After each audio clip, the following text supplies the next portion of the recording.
Thank you very much. I really appreciate it, and thanks for being here on a afternoon. This is going to be particularly fun for me because I'm getting to sort of share the life journey of someone who I truly respect and have learned so much from. And we've obviously had a great partnership over many years, and that continues in a number of different ways. But what I love about this, and of course with my sort of professor hat on, is really just to get into the making of a leader like Dave. And if we can all sort of learn from his experience, it helps, it lifts everybody's boat. So anyway, Dave, thank you so much for being willing to do this. Pleasure. Appreciate it. Yeah. Let's start with the beginning. Where did you grow up? Yeah. Tell me about the things that formed you into your early directions as a student into a person in business. Yeah. Well, interesting. I grew up or was born in a town called Augusta, Georgia. There's going to be a little golf tournament there in a few weeks. Josh doesn't play golf, so he doesn't really care. But grew up as a Navy kid. My father was a corpsman in the Navy, a chief petty officer, so we traveled really all over the country. Place I really remember first was Hawaii, and we were talking about Hawaii last night. I went to elementary school there, and sort of lessons learned. They had last day of school, or second to last day of school, they had what was called Kill Howley Day. So it was all the white people in the school. You had to run home as fast as you could. So the good news is I learned how to run really fast. And then lived in San Diego, Charleston, South Carolina, North Carolina.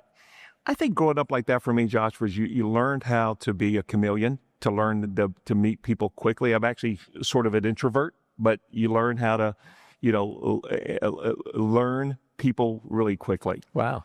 I never would have thought you as an introvert. Yeah. Honestly. So I was a first-generation college student. When I took the SAT, there was no, like my son, who had a Princeton review and had all this stuff. I had a number 2 pencil behind my ear and took the SAT and went to the University of West Georgia.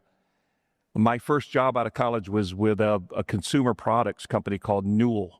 And I looked at the math. I made $22,500 my first year out of college. Today, that's worth about $70,000.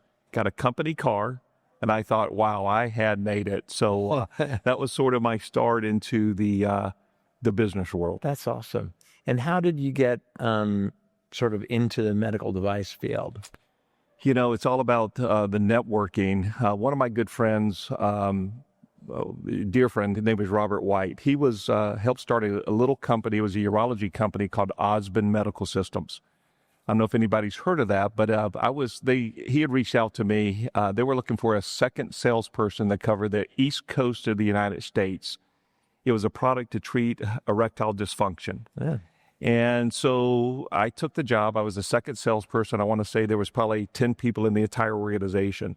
So we were building the plane as we were flying it. As a young guy, I was hiring people that were older than I was, loved former military people, building sales training, developing what we called zone plans, but really having to roll up my sleeves and learn things really quickly. Yeah. So, my father, as I mentioned, was a corpsman, so I always loved the medical side in our house. If I got stitches or somebody got hurt, we were doing that stuff at home. So I was always attracted to the medical side. So I would go to all these trade shows, and I would run across people this was a non-invasive solution, Medicare reimbursed, had FDA clearance. When I left there in 1990, which a long time ago, the little company on an average selling price of $200 was doing over $25 million. Amazing. Put that in perspective, if you're doing 1,000, that was 150,000 devices a year. That's incredible. So I got recruited back in 1990 by Chris Conway, who was the CEO of a company called Mentor. Yeah. And Mentor at the time had a urology franchise and a aesthetic franchise. And I knew I wanted to get into the surgical side, the device side of the business. Yeah. Now, did you have any mentors through all these transitions so far, or is this just sort of self-guided into the space? No, I would say a little bit of both. One of the when I went to work for Mentor, there was a guy there by the name of Don Brown that was just a great mentor. He said, Dave, you've got, a good pedigree, hard work, good ethic. He goes, I'd love to support you to get your MBA. So, during my time at Mentor, and this was before I would say MBAs were in fashion, I ended up going to school at nights and getting my MBA. The other person I thought was great was a guy by the name of Chris Kennedy. He used to work at Johnson & Johnson. And throughout my career, as I've moved up, the ranks, I still believe, by heart of hearts, one of the most important positions in a commercial organization is a regional sales manager. Right. They're such an important piece, small span of control, really making sure a playbook is being followed. And Chris was really instrumental in helping me become a better manager. Yeah. And Mentor was on a real roll. I mean, Mentor was a high growth company. Yep. Obviously, ultimately, it was purchased by J&J, but that was the real early days for Mentor and high growth period, right? Yes. So talk about like what roles that you played there. I think ultimately you were in charge of the whole urology business, right? Correct. How did you get there? Yeah. So when I started at Mentor in, again, 1990, I took over as a sales rep in a little bitty territory in Tampa, Florida. We did both aesthetics, plastic surgery, and urology. So as a sales rep, you did both. You put your urology hat on and then your plastic surgery hat on. That territory was doing less than $200,000 per year. 12 months later, it was doing about $1.4 million a year. So they quickly moved me up to a regional manager, thanks to Don and Chris. But they also decided to split the divisions. They realized, hey, this is just too much for any person to handle. So they split the company up into an aesthetic division and a urology division. And I chose urology. I just really loved that specialty, and I just liked the personal aspect of that business.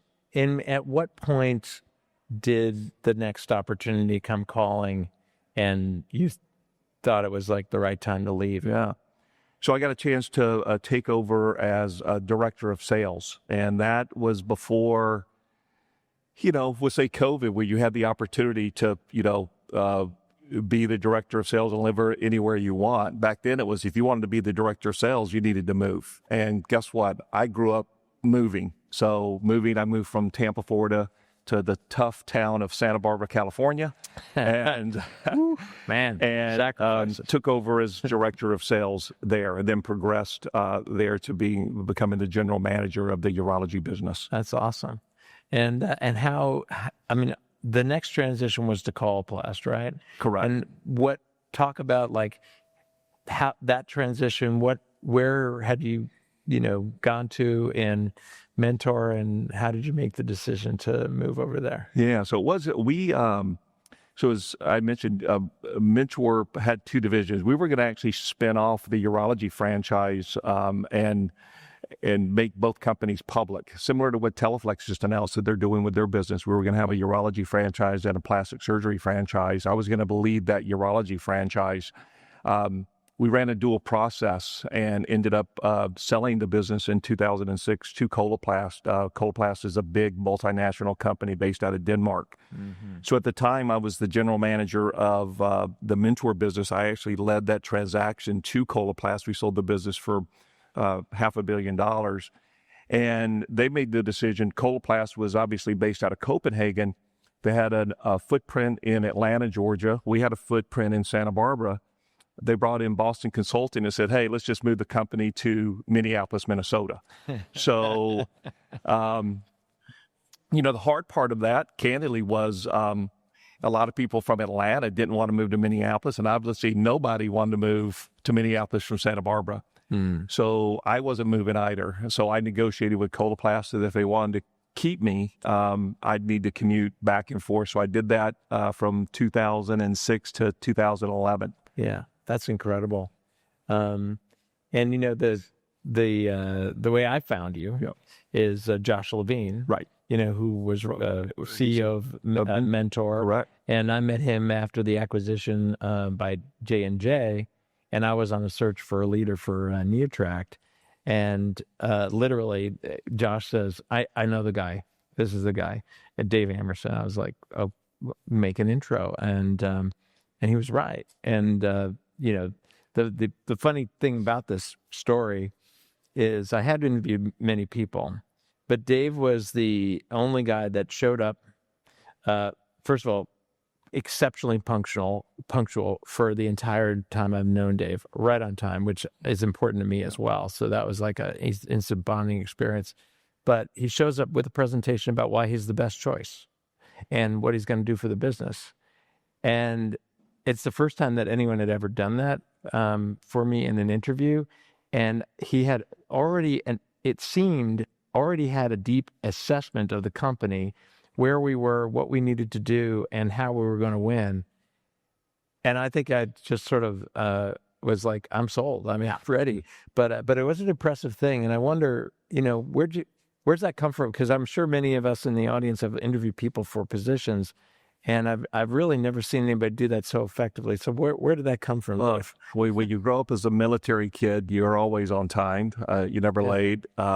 You shine your shoes. You make sure you're prepared. And I think it's just something that was engraved by my father to make sure we did that. And, the interesting part, we talked a little bit about the Osmond medical systems. We took a lot of as I mentioned, we hired a lot of former military people, and they were just great. They were trainable, and they had a strong, a level of discipline. And I think it's just such important to have some of those, I call them skills that aren't that hard to have, that I think can make a lot of people successful. So now you're the CEO of Neotract. We're still sort of working our way out of some challenges, and can talk about that transition, because this is something that I know there's a lot of CEOs here who've come out of bigger companies, but talk about the experience of coming into a small company and sort of what are the new challenges, and how are you getting your bearing? Yeah. Well, it was. I mean, Roger Brooks is the one who reached out to me and said, "Hey, I've got the New York Yankees of boards." It was, certainly you, John Nara, Bob Croce. I mean, it was just a great board.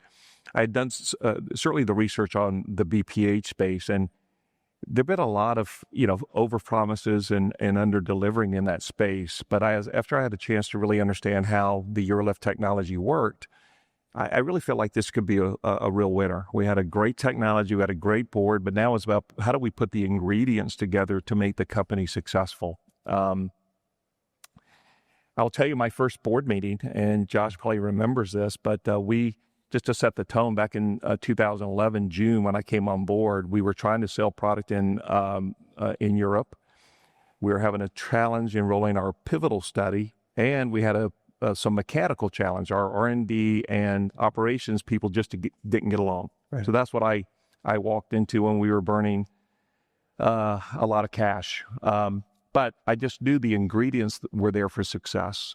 So my first board meeting, which was pretty brave on my part, I said to the board, we're not going to, for the next 12 months, we're not going to talk about revenue.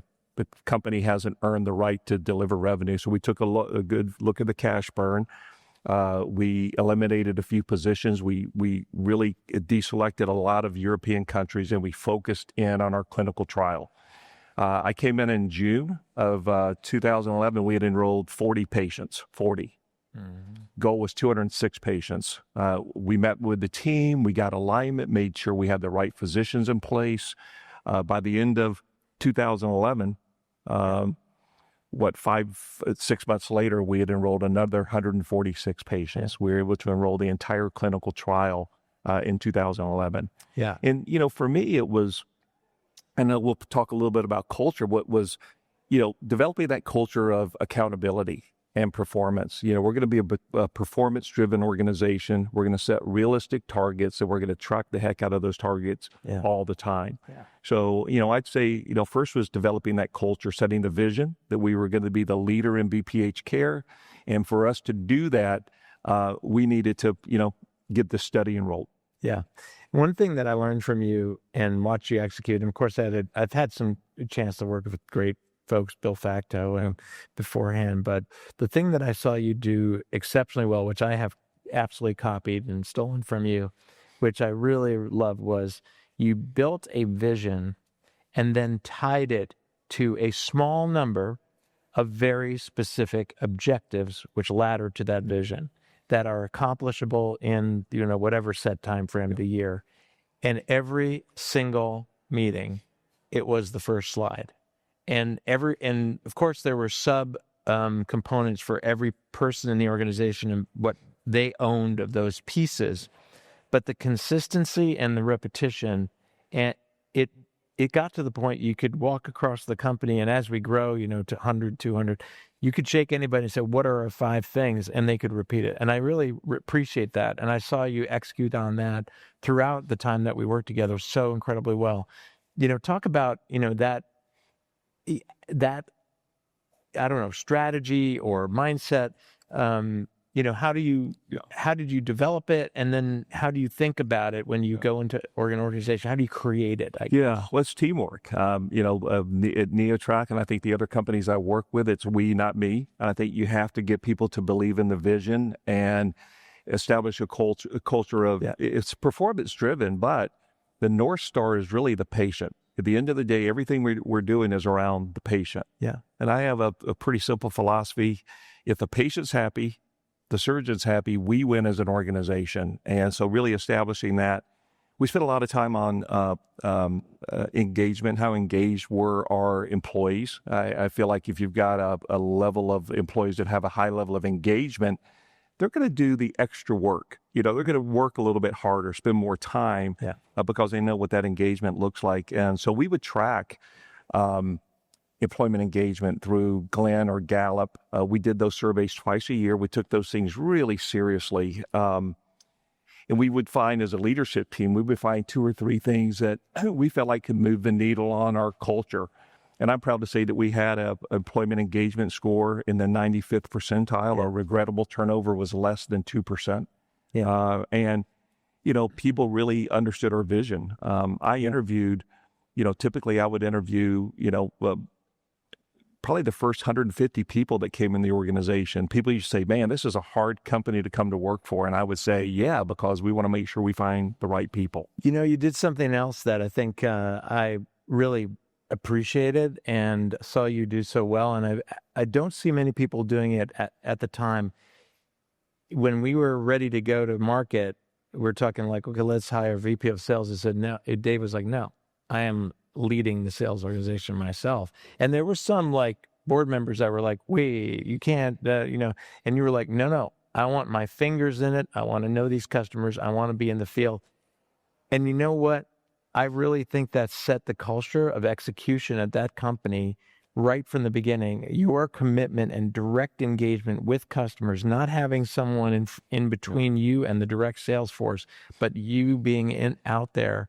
I actually think that was transformational because we had to build. I mean, there was a lot of new ways of thinking to be able to adopt this technology. Right. This was not a no-brainer.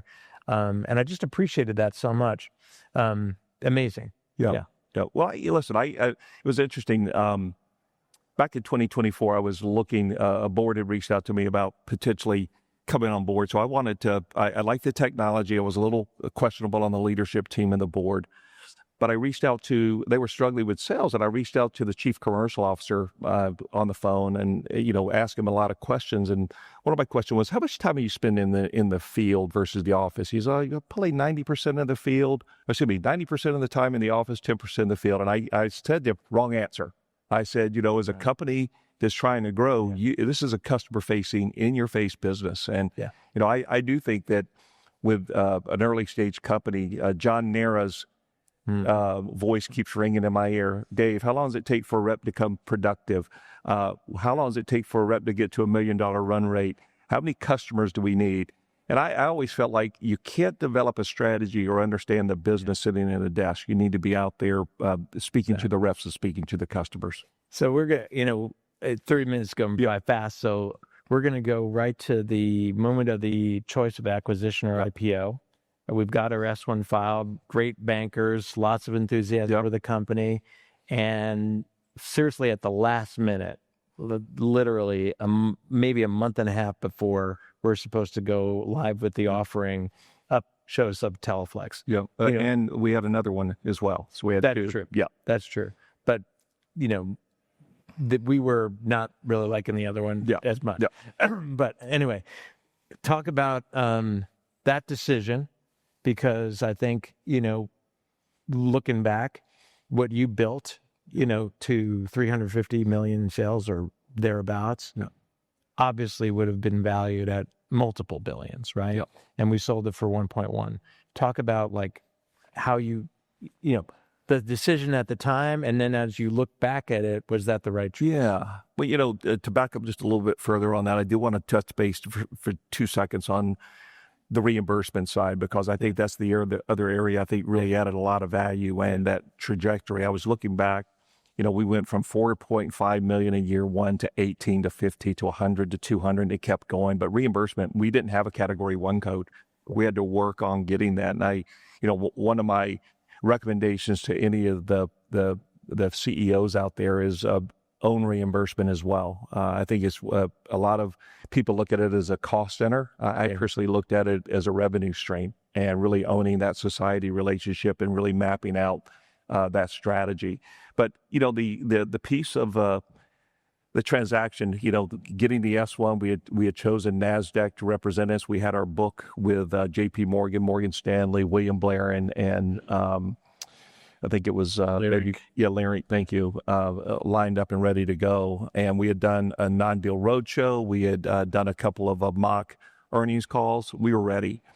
And, we sat around the board and blindly, almost is interesting, we all wrote on pieces of paper, what would it take to take us off our pathway? Because we absolutely would have been the shining star of the IPO market. And we all knew it needed to be with a B to go out.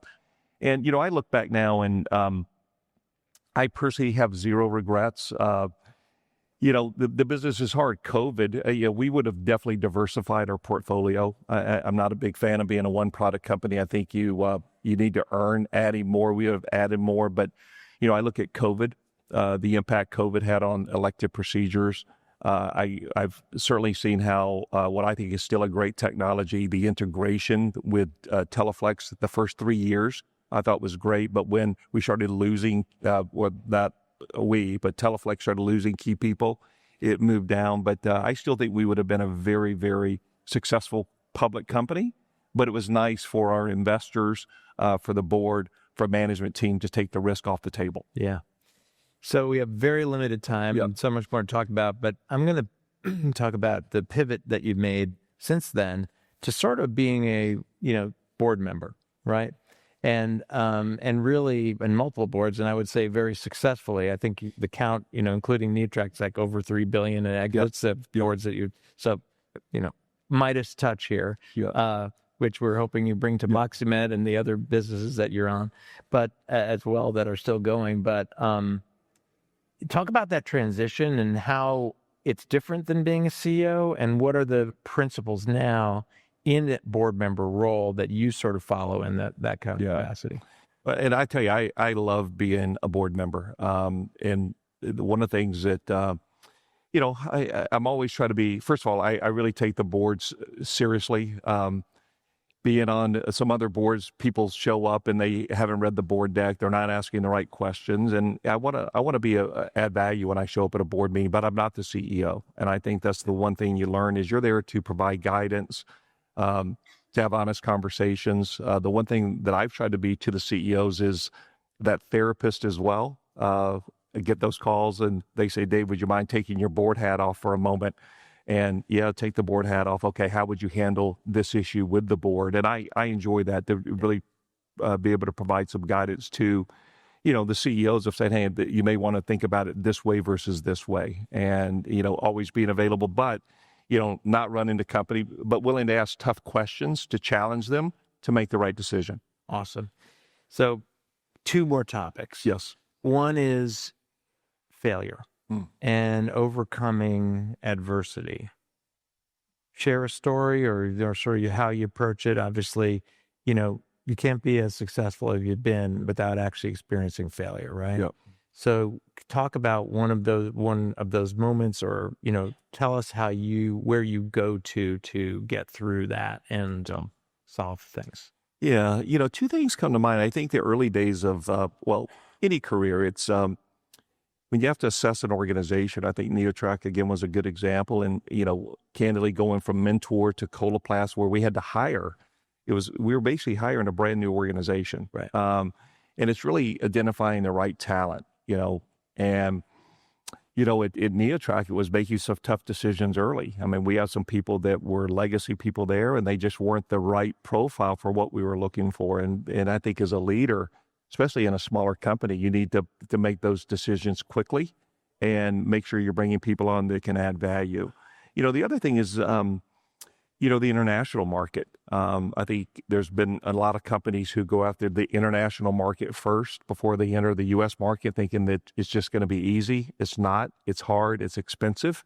And, we certainly experienced that at Neotract, that we needed to earn our way into the international market by proving ourselves in the U.S. market, and then really selectively pick markets like Australia, markets like Japan, where we thought we could really build some opportunity and not hurt the brand. I see too many companies go to outside the United States and they get bad outcomes, and it also is going to impact their outcomes in the U.S. Absolutely. Focus.